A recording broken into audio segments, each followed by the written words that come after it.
অসমৰ এগৰাকী জ্যেষ্ঠ সাংবাদিক দেলোৱাৰ হুছেইন মজুমদাৰক যোৱাকালি এপেক্স বেংকৰ ব্যয়গুণ কেলেংকাৰী বাতৰি সংগ্ৰহ কৰিবলৈ যোৱাৰ পিছত অবৈধভাৱে পাণবজাৰ আৰক্ষীয়ে গ্ৰেপ্তাৰ কৰি আবদ্ধ কৰি ৰাখিছে। ইয়াৰ গণতন্ত্ৰৰ ওপৰত এক চৰম ভাবুকি। গণতন্ত্ৰৰ চতুৰ্থ স্তম্ভৰ ওপৰত হিমন্ত বিশ্ব শৰ্মাৰ হাতুৰি ইয়াতকৈ আৰু লজ্জাজনক কথাই ক'ব নোৱাৰে। আজি সাংবাদিকৰ বাক স্বাধীনতা খৰ্ব কৰা হৈছে।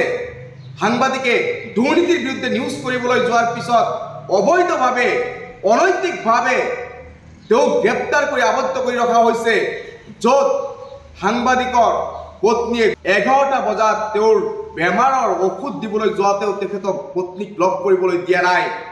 ইয়াৰ ৰাজতন্ত্ৰ চলাই আছে নেকি হিমন্ত বিশ্ব শৰ্মাই? তেখেত ৰজা নেকি অসমৰ? তেখেতে অসমখনক কি ৰূপে দেখিছে? তেওঁৰ অসমখনক তেখেতৰ বাপেকৰ সম্পত্তি বুলি ভাবিছে নেকি? আজি সাংবাদিকে মুক্তমনে নিউজ কৰিব নোৱাৰিব?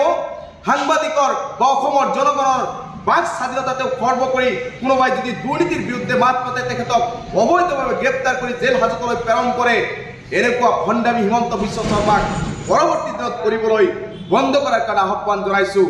কাৰণ এইখন এখন গণতান্ত্ৰিক দেশ, ইয়াত সকলোৰে কথা কোৱাৰ অধিকাৰ আছে, সকলোৰে বাক স্বাধীনতা আছে। আজি ইংৰাজৰ যি শাসন ব্যৱস্থা আছিল, তেনেকুৱা শাসন ব্যৱস্থা যদি আপুনি চলাবলৈ বিচাৰিছে তেন্তে সেইটো আপোনাৰ কল্পনাহে, সেয়া কেতিয়াও আপোনাৰ কল্পনা বাস্তৱত পৰিণত নহয়। গতিকে অসমৰ বুকুত সাংবাদিকৰ বাক স্বাধীনতা পাবই লাগিব, অসমৰ জনগণে বাক স্বাধীনতা পাবই লাগিব। আপুনি মুখ বন্ধ কৰাৰ যি ৰাজনীতি আৰম্ভ কৰিছে সেয়া অতি সোনকালে বন্ধ কৰক। আপুনি অসমৰ জনগণৰ মুখ বন্ধ কৰিব নোৱাৰে, অসমৰ সংবাদ মাধ্যমৰ, অসমৰ সাংবাদিকৰ মুখ বন্ধ কৰিব নোৱাৰে। আপুনি অসমৰ মুখ্যমন্ত্ৰীহে, আপুনি ৰজা নহয়। আপোনাক 5 বছৰৰ কাৰণে মানুহে মুখ্যমন্ত্ৰী বনাইছে। আপুনি যদি বেছি অহংকাৰী দেখুৱাই, আপুনি যদি বেছি হিটদাৰী শাসন চলাব বিচাৰে, তেন্তে অনাগত ভৱিষ্যতে আপোনাক যে ব্ৰহ্মপুত্ৰ নদীত দলিয়াই পেলাবলৈ অসমৰ ৰাইজে কুণ্ঠাবোধ নকৰে সেয়া নিশ্চিত থাকক।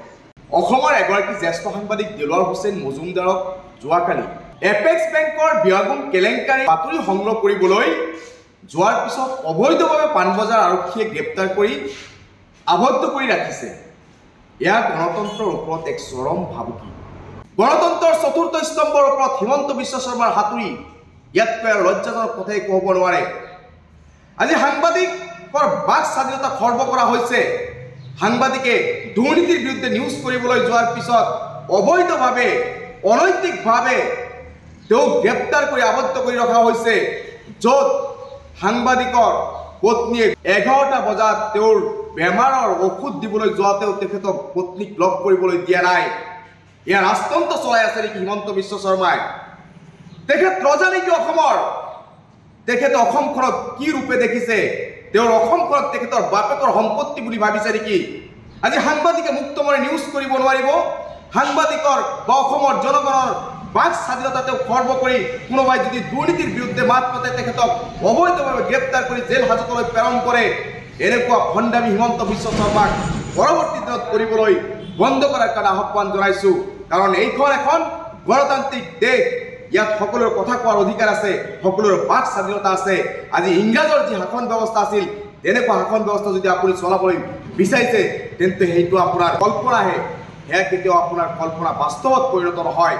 গতিকে অসমৰ বুকুত সাংবাদিকৰ বাক স্বাধীনতা পাবই লাগিব, অসমৰ জনগণে বাক স্বাধীনতা পাবই লাগিব। আপুনি মুখ বন্ধ কৰাৰ যি ৰাজনীতি আৰম্ভ কৰিছে সেয়া অতি সোনকালে বন্ধ কৰক। আপুনি অসমৰ জনগণৰ মুখ বন্ধ কৰিব নোৱাৰে, অসমৰ সংবাদ মাধ্যমৰ, অসমৰ সাংবাদিকৰ মুখ বন্ধ কৰিব নোৱাৰে। আপুনি অসমৰ মুখ্যমন্ত্ৰীহে, আপুনি ৰজা নহয়। আপোনাক 5 বছৰৰ কাৰণে মানুহে মুখ্যমন্ত্ৰী বনাইছে। আপুনি যদি বেছি অহংকাৰী দেখুৱাই, আপুনি যদি বেছি হিটদাৰী শাসন চলাব বিচাৰে, তেন্তে অনাগত ভৱিষ্যতে আপোনাক যে ব্ৰহ্মপুত্ৰ নদীত দলিয়াই পেলাবলৈ অসমৰ ৰাইজে কুণ্ঠাবোধ নকৰে সেয়া নিশ্চিত থাকক।